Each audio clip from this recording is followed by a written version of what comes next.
આગળ વાત વડોદરાની તો વડોદરા શહેરમાં ભારે પવનને કારણે તારાજી સર્જાઈ છે। પવન સાથે વરસાદને કારણે ચારે તરફ તારાજીના દ્રશ્યો।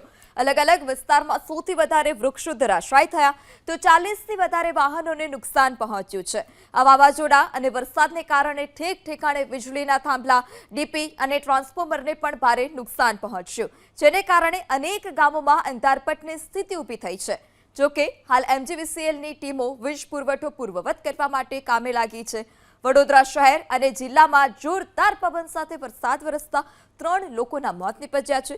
સુભાનપુરામાં વીજવાયર તૂટતા કરંટ લાગતા 53 વર્ષીય જીતેશ મોરે અને એક શ્વાનનું મોત નીપજ્યું તો કીર્તિસ્તંભ ખાતે 25 વર્ષીય પરબત ડાંગરનું કરંટ લાગવાથી મોત નીપજ્યું છે।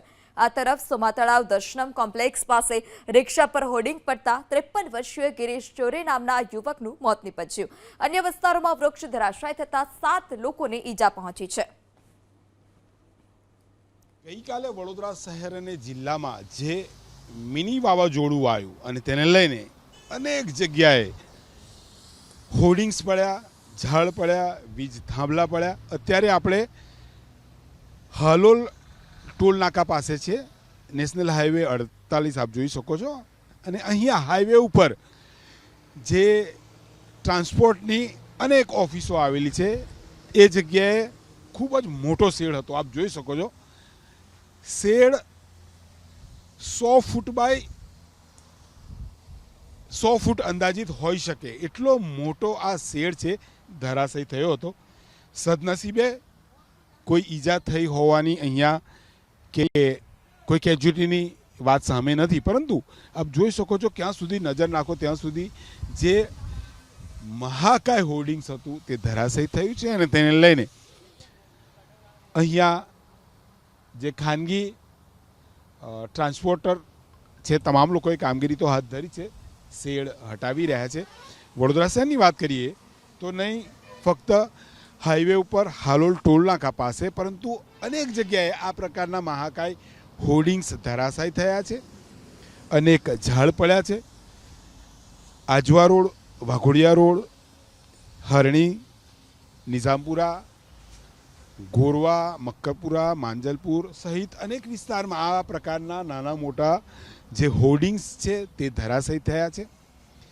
50થી વધુ હોર્ડિંગ્સ શહેરભરમાં પડ્યા છે, લગભગ 80થી 100 ઝાડ પણ ધરાશાયી થયા, અનેક વાહનો દબાયા, 3 લોકોના મોત થયા। હાઈવે ઉપર અનેક જે મહાકાય હોર્ડિંગ્સ હતા તે પડ્યા છે। સદનસીબે કોઈ જાનહાનિ નથી, પરંતુ સોમા તળાવ પાસે જે નવી ઇમારત પાસેનું જે મહાકાય હોર્ડિંગ્સ હતું તે પડ્યું હતું અને તેને લઈને રિક્ષા ચાલક ઘાયલ થયો હતો। શહેરમાં ગઈકાલે 60થી 70 કિલોમીટર પ્રતિ કલાકે જે ઝડપે પવન ફૂંકાયો અને તેની અંદર શહેરમાં 50થી 60 મહાકાય જે હોર્ડિંગ્સ છે તે ધરાશાયી થયા છે।